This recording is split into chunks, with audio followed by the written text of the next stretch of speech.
Selamat pagi, bersama saya Cindy Raja. Mari awali aktivitas dan pelayanan Anda melalui renungan pagi. Yesus, nama di atas segala nama. Yesus adalah Alfa dan Omega, pencipta langit dan bumi, pemberi setiap pemberian yang baik dan sempurna, dan pemikul beban besar kita. Kepada mereka yang hancur oleh dosa, Dia adalah juru selamat yang sempurna, perantara yang agung, perantara yang maha kuasa, dan kapten keselamatan kita. Ditulis oleh Ellen G. White bersama Shalom. Pendeta Selamat Denny pagi Kanajo. para pendengar yang diberkati oleh Tuhan dimanapun Anda mendengarkan. berada saat ini. Kita akan sama-sama mendengarkan firman Tuhan melalui audio renungan pagi pada tanggal 29 April 2024 dengan judul Pusat Daya Tarik yang Agung. Sebelum kita melanjutkan bacaan renungan kita pada pagi hari ini, kembali saya mengajak semua para pendengar yang setia untuk berdoa bersama-sama. Bapa kami yang bersemayam di dalam takhta kerajaan sorga, terima kasih Tuhan Yesus, kasih-Mu begitu besar bagi kehidupan kami, lebih khusus pada pagi hari ini. Sebelum kami melakukan segala aktivitas pelayanan dan pekerjaan kami rindu sejenak Tuhan untuk merenungkan kebenaran firman Tuhan. Kami sangat butuh kuasa Roh Kudus-Mu dicurahkan kepada masing-masing kami. Terima kasih Tuhan Yesus, dengarlah doa dan permohonan kami Bapa, dan mau mengampuni segala dosa kami, karena kami sudah berdoa hanya di dalam nama Tuhan dan Juru Selamat kami. Amin. Ayat inti kita terambil di dalam Yohanes 12 ayat yang ke-32, demikian firman Tuhan. Dan apabila aku ditinggikan dari bumi, aku akan menarik semua orang datang kepadaku. Mari kita ikuti penjelasannya. Pekebaran malaikat ketiga menyerukan penyajian Sabat hukum keempat, dan kebenaran ini harus dibawa ke hadapan dunia. Tetapi pusat daya tarik yang agung, Yesus Kristus, tidak boleh diabaikan dari pekebaran malaikat ketiga. Oleh banyak orang yang telah terlibat dalam pekerjaan untuk masa kini, Kristus telah dijadikan nomor 2, dan teori serta argumen menempati tempat pertama. Sebuah tabir tampak di depan mata banyak orang yang telah bekerja keras dalam perkara itu, sehingga ketika mereka menyampaikan hukum, mereka tidak memiliki pandangan tentang Yesus dan tidak menyatakan fakta bahwa di mana dosa berlimpah, kasih karunia jauh lebih banyak melampaui dosa. Di salib Kalvarilah belas kasihan dan kebenaran bertemu bersama.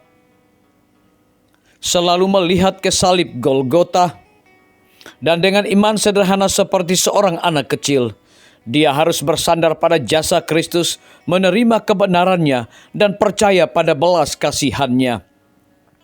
Para pekerja dalam pekerjaan kebenaran harus menampilkan kebenaran Kristus, bukan sebagai terang baru tapi sebagai barang berharga yang untuk sementara waktu telah hilang dari pandangan orang-orang. Kita harus menerima Kristus sebagai juru selamat pribadi kita, dan Dia memperhitungkan kepada kita kebenaran Allah dalam Kristus. Mari kita ulangi dan menonjolkan kebenaran yang digambarkan oleh Yohanes. Inilah kasih itu. Bukan kita yang telah mengasihi Allah, tetapi Allah yang telah mengasihi kita dan yang telah mengutus anaknya sebagai pendamaian bagi dosa-dosa kita. 1 Yohanes 4 ayat yang ke-10.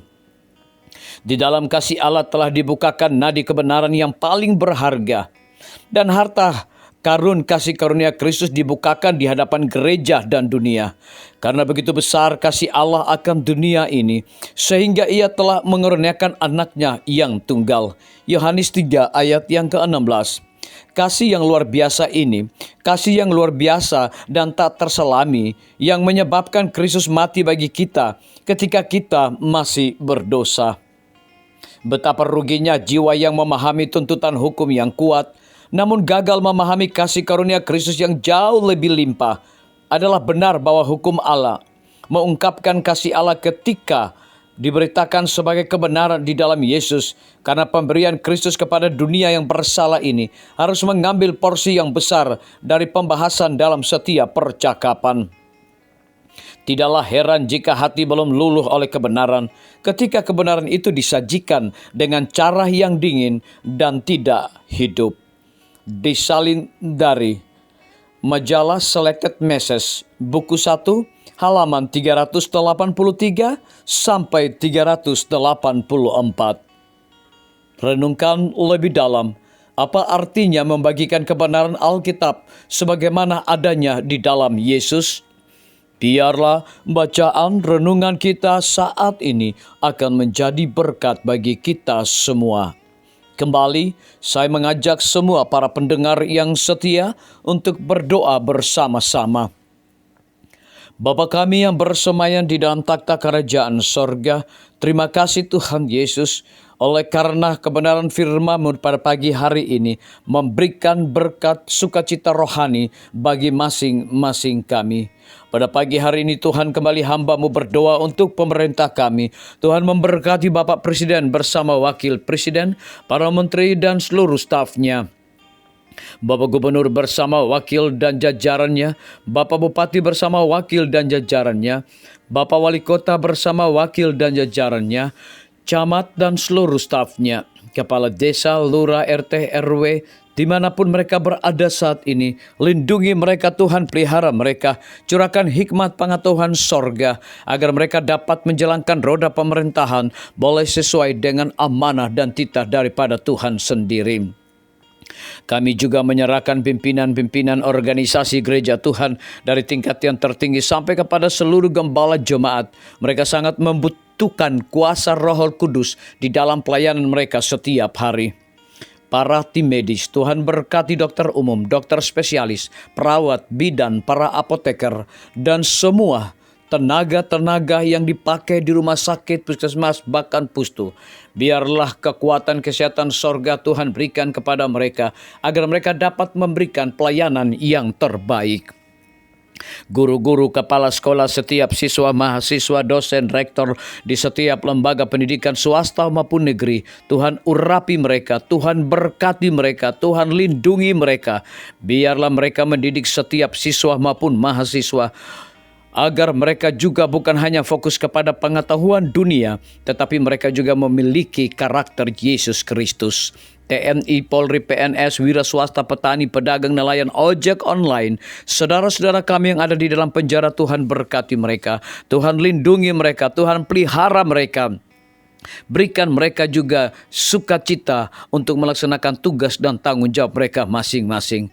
Para pendengar yang setia yang berulang tahun saat ini dimanapun mereka berada, biarlah dengan bertambahnya usia yang Tuhan sudah percayakan bagi hidup mereka, mereka hidup bersyukur, berterima kasih, dan juga menjadi saluran berkat bagi sesama manusia yang berada di dalam kebimbangan ketidakpastian hidup. Tuhan juga berikan iman yang teguh untuk mereka percaya kepada janji Tuhan. Terima kasih Tuhan Yesus, dengarlah doa kami Bapa, dan mau mengampuni segala dosa kami, karena kami sudah berdoa hanya di dalam nama Tuhan dan Juru Selamat kami.